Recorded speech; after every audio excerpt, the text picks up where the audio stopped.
तो हेलो दोस्तों, कैसे हो आप सब? उम्मीद करता हूँ बहुत अच्छे होंगे और अपनी स्टडी को अच्छे से कंटिन्यू कर रहे होंगे। तो आज की लाइव क्लास में हम बात करने वाले हैं कुछ इम्पोर्टेंट क्वेश्चन पर, जो कक्षा 8 की इतिहास विषय की एनसीईआरटी के चैप्टर 5 से जुड़े हुए हैं, जिसका टाइटल है जनता जब विद्रोह करती है 1857 की क्रांति और उसके बाद।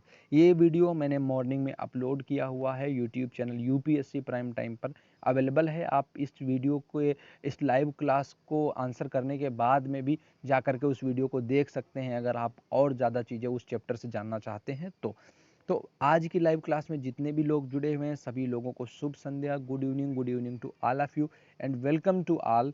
यूपीएससी प्राइम टाइम आप सबका स्वागत कर रहा है इस अनूठी कोशिश में, जहां पर हम डेली 8 बजे शाम को कुछ प्रश्नों का अभ्यास करते हैं और जानने की कोशिश करते हैं कि प्रश्नों की प्रकृति किस प्रकार से हो सकती है और उनके आंसर्स किस प्रकार से किए जाने चाहिए। विद एक्सप्लेनेशंस, जो इंपॉर्टेंट चीज़ें हैं उनको भी हम साथ साथ जानते हुए चलते हैं। तो जो लोग नए जुड़े हैं उन लोगों के लिए कुछ इन्फॉर्मेशन है, जो पुराने लोग जुड़े हुए हैं वो फटाफट आज की लाइव क्लास को लाइक कर दें और दोस्तों के साथ में शेयर कर दें और बता दें कि 8 बजे की लाइव क्लास स्टार्ट हो गई। जो लोग नए जुड़े हुए हैं मैं उनको बताना चाह रहा हूँ कि प्रश्न का आंसर करने में आपको थोड़ा सा धैर्य दिखाना है।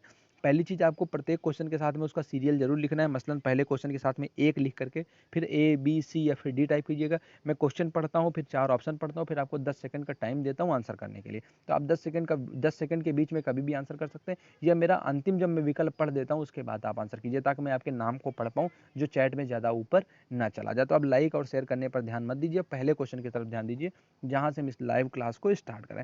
तो पहला क्वेश्चन है हमारा, सन 1801 में सहायक संधि किस पर थोपी गई थी? तो सहायक संधि प्रणाली हम देखते हैं, जो हमें देखने को मिलती है सहायक संधि प्रणाली आधुनिक भारत के इतिहास में लॉर्ड वेलेजली और लॉर्ड डलहौजी, दो व्यक्ति देखते हैं जो हड़प की नीति और सहायक संधि प्रणाली लेकर के आते हैं। हड़प की नीति डलहौजी लेकर के आता है और सहायक संधि प्रणाली लेकर के आता है वेलेजली। तो वो सहायक संधि प्रणाली 1801 में कौन से स्टेट पर थोपी गई थी, कौन से राज्य पर थोपी गई थी, आपको ये बताना है। Option A Hyderabad.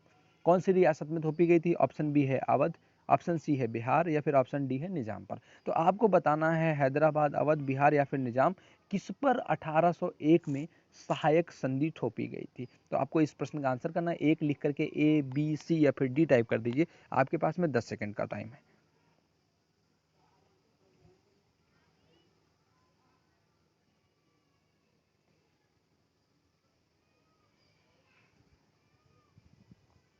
तो चलिए दोस्तों, देखते हैं इस प्रश्न का सही जवाब क्या है। तो इस प्रश्न का सही जवाब है ऑप्शन बी अवध। 1801 में अवध पर सहायक संधि थोप दी गई थी।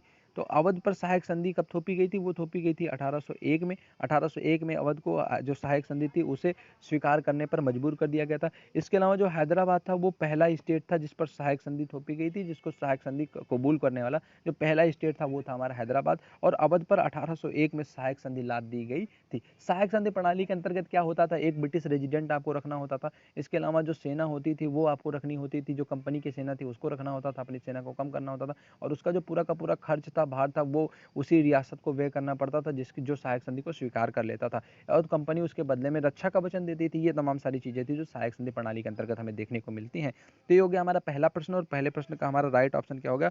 वो हो गया बी अवध।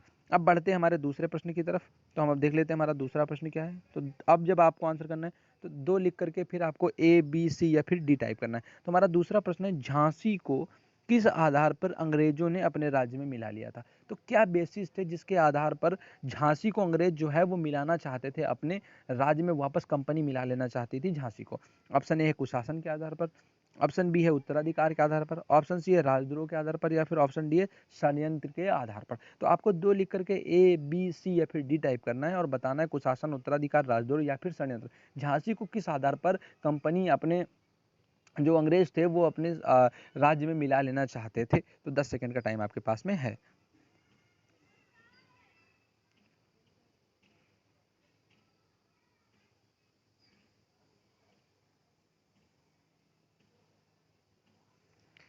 चलिए दोस्तों, देखते हैं इस प्रश्न का सही जवाब क्या है। इस प्रश्न का सही जवाब है ऑप्शन बी उत्तराधिकार के आधार पर।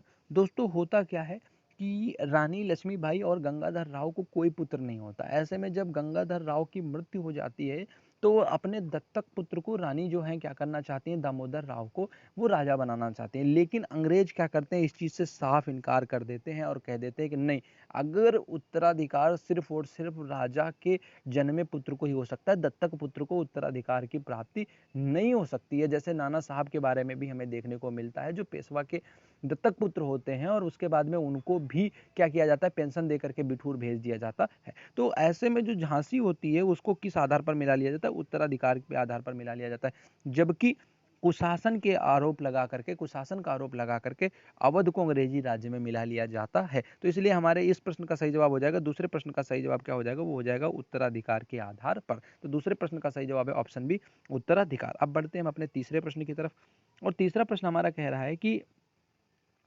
किस गवर्नर जनरल ने यह उद्घोषणा की थी कि बहादुर शाह जफर अंतिम मुगल बादशाह होंगे। ऑप्शन ए है लॉर्ड मिंटो, ऑप्शन बी है लॉर्ड रिपन, ऑप्शन बी है जॉन लॉरेंस, या फिर ऑप्शन डी है लॉर्ड कैनिंग। तो तीसरे प्रश्न के साथ में ए बी सी या फिर डी टाइप कीजिए। दोस्तों होता क्या है कि जब बहादुर शाह जफर जो होते हैं, इनके बाद में एक ऐसा गवर्नर जनरल होता है जो ये उद्घोषणा करता है कि बहादुर शाह जफर की मृत्यु के बाद जो इनके वंशज होंगे वो सिर्फ राजकुमार के रूप में जाने जाएंगे, वो अब मुगल बादशाह नहीं होंगे, और इन्हें निकाल करके क्या किया जाएगा, अब लाल किले से निकाल करके दिल्ली में कहीं दूसरी जगह बसाया जाएगा।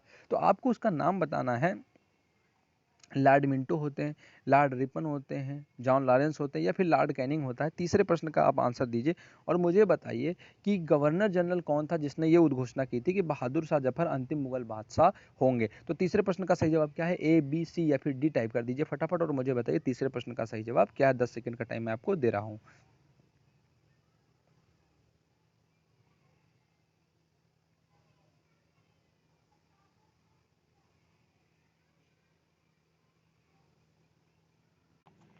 तो हमारे तीसरे प्रश्न का सही जवाब है ऑप्शन डी, लॉर्ड कैनिंग। तो लॉर्ड कैनिंग होते हैं जो कहते हैं कि बहादुर शाह जफर अंतिम मुगल बादशाह होंगे। तो इसलिए हमारे तीसरे प्रश्न का सही जवाब क्या हो जाएगा, वो हो जाएगा ऑप्शन डी, लॉर्ड कैनिंग। तो अब बढ़ते हैं हम अपने अगले प्रश्न की तरफ, देखते हैं हमारा चौथा प्रश्न क्या है। आपको चौथा प्रश्न हमारा इंपॉर्टेंट क्वेश्चन है, जो आपको बताना है कि मंगल पांडे को फांसी कब दी गई थी।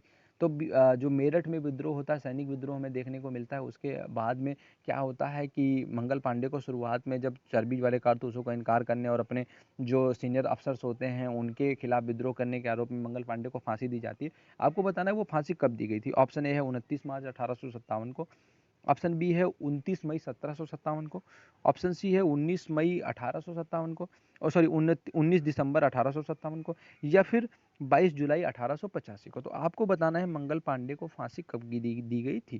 तो 29 मार्च 1857, 29 मई 1757, 19 दिसंबर 1857, या फिर 22 जुलाई 1885। आपके पास में 10 सेकंड का टाइम है, और बताइए चौथे प्रश्न के साथ में ए बी सी या फिर डी टाइप कर दीजिए।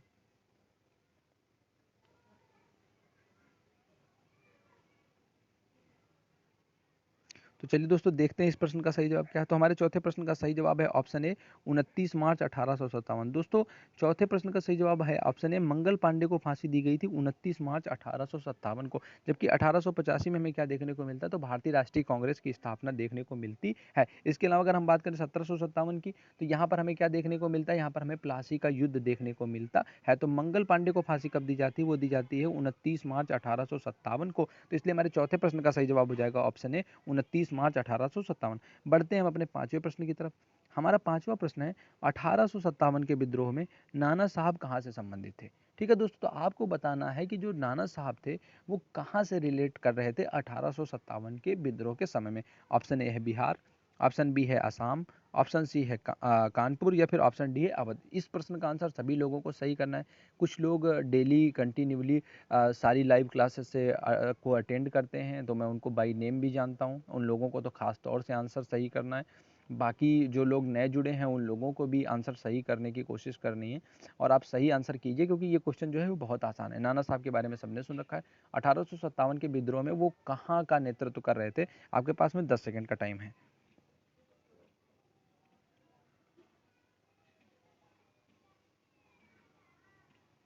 तो चलिए दोस्तों देखते हैं इस प्रश्न का सही जवाब क्या है। इस प्रश्न का सही जवाब है ऑप्शन सी कानपुर। तो जो नाना साहब थे वो कहाँ से रिलेटेड थे, वो थे कानपुर। काफ़ी सारे लोगों ने इस प्रश्न का आंसर सही किया है, उन तमाम सारे लोगों को मेरी शुभकामनाएं। बिहार से हमें कुंवर सिंह देखने को मिलते हैं संबंधित, असम से दीवान मनीराम दत्त हमें देखने को मिलते हैं। इसके अलावा अवध में हम देखें तो बिरजिस कादिर हमें देखने को मिलते हैं और शहादत अली खान देखने को मिलते हैं। ठीक है, तो अब बढ़ते हैं हम अपने अगले प्रश्न की तरफ और देख लेते हैं हमारा अगला प्रश्न क्या है।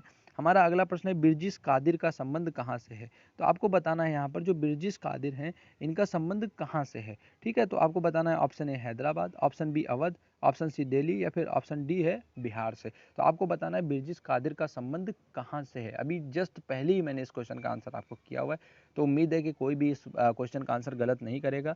ये होते हैं आपके शहादत अली खान के उत्तराधिकारी, जिनके पक्ष में फिर विद्रोह किया जाता है। आपको उस जगह का नाम बताना है, हैदराबाद था, अवध था, दिल्ली था या फिर बिहार था। आपको ये बताना है बिरजिस कादिर का संबंध कहाँ से था।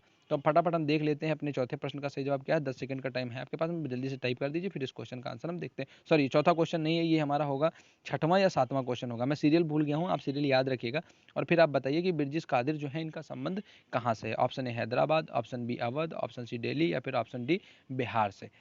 तो इस प्रश्न का सही जवाब है ऑप्शन बी अवध से। बिरजिस कादिर जो थे वो नवाब वाजिद अली शाह के क्या होते हैं, उत्तराधिकारी होते हैं, और वाजिद अली शाह के उत्तराधिकारी होने के नाते इनका संबंध कहाँ से होता है, बिरजिस कादिर का, वो होता है बिहार से। बढ़ते हैं हम अपने अगले प्रश्न की तरफ। आपको सीरियल याद रखना है और उसी सीरियल के हिसाब से आपको बताना है।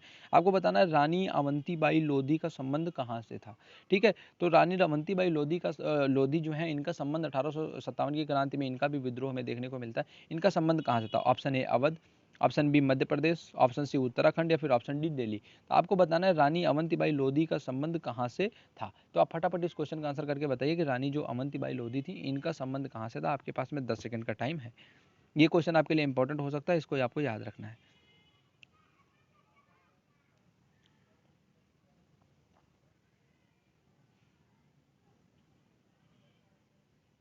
तो चलिए दोस्तों देखते हैं इस प्रश्न का सही जवाब क्या है। इस प्रश्न का सही जवाब है ऑप्शन बी मध्य प्रदेश। रानी अवंतीबाई लोधी हैं, इनका संबंध कहाँ से होता है, इनका संबंध होता है मध्य प्रदेश से, यानी कि एमपी से। ठीक है, तो एमपी से संबंध होता है रानी अवंतीबाई लोधी का। और एमपी में आपको अमरकंटक को भी याद रखना है, ज्योग्राफी में उसकी बड़ी इंपॉर्टेंस है।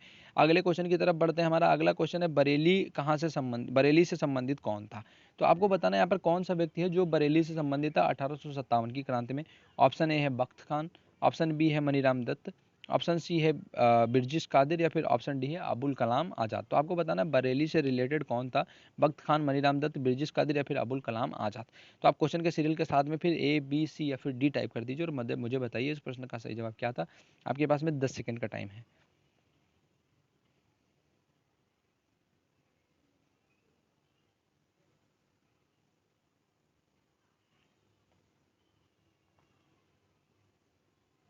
तो चलिए दोस्तों देख लेते हैं इस प्रश्न का सही जवाब क्या है। बिल्कुल, इस प्रश्न का सही जवाब है ऑप्शन ए बख्त खान। तो बरेली से संबंधित कौन होते हैं, वो होते हैं बख्त खान। मनीराम दत्त असम से, बिरजिस कादिर हमारे संबंधित होते हैं अवध से, और 1857 की क्रांति का अबुल कलाम के साथ में तो कोई संबंध है ही नहीं विद्रोहों से। ठीक है, तो बरेली से संबंधित कौन है, वो है बख्त खान साहब। तो बख्त खान का संबंध कहाँ से होता है, बरेली से होता है, इसलिए इस प्रश्न का सही जवाब हो जाएगा ऑप्शन ए बख्त खान। ठीक है, अब बढ़ते हैं हम अपने अगले क्वेश्चन की तरफ।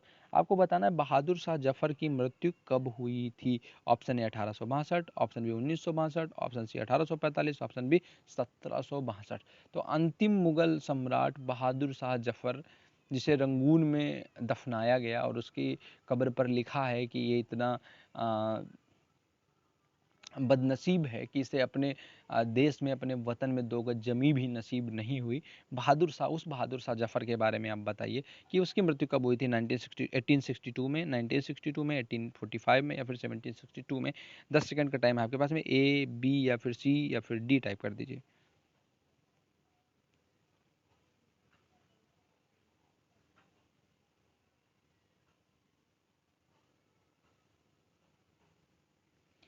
तो चलिए दोस्तों देख लेते हैं इस प्रश्न का सही जवाब क्या है। इस प्रश्न का सही जवाब है ऑप्शन ए 1862।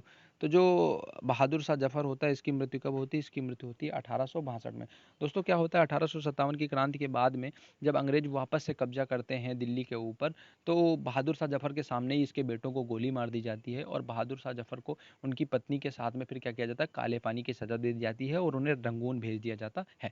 वहीं पर फिर इनकी 1862 में क्या हो जाती है, मृत्यु हो जाती है। अब देख लेते हैं हमारा अगला प्रश्न क्या है। अगला प्रश्न संभवतः ये हमारा आज का अंतिम प्रश्न होगा आज की लाइव क्लास का। 1857 के विद्रोह के बाद में क्या परिवर्तन हुआ, आपको ये बताना। ये हमारा 10वां और अंतिम प्रश्न है आज का। कंपनी से जवाब देने को कहा गया, प्रशासनिक त्रुटि के बाद जांच आयोग बनाया गया, कंपनी से प्रशासन छीन लिया गया, या फिर इनमें से कोई नहीं। तो 10 लिख करके ए बी सी या फिर डी टाइप कीजिए। आपके पास में 10 सेकंड का टाइम है। आज की लाइव क्लास से आप सारे लोग जुड़े, तो आप सभी लोगों का बहुत बहुत शुक्रिया। प्रतिदिन शाम 8 बजे लाइव क्लास होती है, जिसमें हम 10 और अधिकतम 20 प्रश्नों का अभ्यास करते हैं। प्रश्न जो होते हैं वो हमारे मॉर्निंग के वीडियो से रिलेटेड होते हैं या फिर स्पेशल वीडियो से रिलेटेड क्वेश्चंस होते हैं। जो कुछ भी होता है वो आपको हमारे Facebook page, Instagram page, Telegram group या फिर व्हाट्सएप ग्रुप से इन्फॉर्मेशन मिलती रहती है। तो जो नए लोग आज की क्लास से जुड़े हुए हैं वो लोग लाइव क्लास को लाइक करना ना भूलें, चैनल को सब्सक्राइब कर लें। वैसे चैनल को सब्सक्राइब करना कोई ज़रूरी नहीं है। अगर आप हमारे व्हाट्सएप ग्रुप, टेलीग्राम ग्रुप से जुड़े हैं तो मैं वहाँ पे आपको लिंक भेज देता हूँ, आप वहाँ से भी आकर के वीडियो को देख सकते हैं, लाइव क्लासेस से जुड़ सकते हैं। तो जल्दी ही हम और कुछ नया भी करने वाले हैं। आपसे बहुत सारे सुझाव मैं मांगता भी रहता हूँ। तो यदि आपके कुछ सुझाव हैं, आप किसी टॉपिक पर चर्चा करवाना चाहते हैं या और भी कुछ चाहते हैं, तो प्लीज़ आप उसे हमें कमेंट करके ज़रूर बताइए। लाइव क्लास के बारे में आपके कुछ सुझाव हैं तो वो बताइएगा। आज की लाइव क्लास आपको कैसी लगी, कमेंट करके हमें बताइएगा। और अब देख लेते हैं हमारे 10वें और अंतिम प्रश्न का सही जवाब क्या है। तो अंतिम प्रश्न का सही जवाब है, फिर एक अधिनियम बनाया गया और प्रशासन कंपनी से छीन करके सीधे सीधे क्या किया गया, क्वीन के हाथों में चला गया। और महारानी जो थी वो फिर क्या हो गई, सीधे यहाँ पर प्रशासन की मुखिया बन गई और उनके नाम पर फिर भारत में प्रशासन चलाया जाने लगा। तो कंपनी से प्रशासन को छीन लिया गया था 1857 के विद्रोह के बाद से। तो फिर वहीं से हमें कैनिंग देखने को मिलता है। आगे बढ़ते हुए गवर्नर जनरल के बारे में भी जल्दी ही हम स्टडी करेंगे। तो ये आज के टॉप 10 क्वेश्चन जो आज के मॉर्निंग के वीडियोस थे। एनसीईआरटी रिव्यू सीरीज से जुड़े रहिए। कक्षा 6, 7, 8, 9, 10 तक के भूगोल विषय और कक्षा 6, 7 और 8 की इतिहास विषय की किताबों के सारे चैप्टर अवेलेबल हैं प्लेलिस्ट में, वहाँ से जाकर के आप वो वीडियो देखें। इसके अलावा एशिया महाद्वीप, अफ्रीका महाद्वीप और उत्तर अमेरिका, दक्षिण अमेरिका और अफ्रीका महाद्वीप से रिलेटेड भूगोल के वीडियो अवेलेबल हैं, स्पेशल वीडियोज, इंपॉर्टेंट वीडियोज। उन वीडियोज़ को आप देख सकते हैं। बाकी सारे लिंक डिस्क्रिप्शन में, आप जो कुछ भी चाहे पीडीएफ फाइल्स को डाउनलोड कर सकते हैं। तो आज की लाइव क्लास से जुड़ने के लिए thank you so much. Thank you.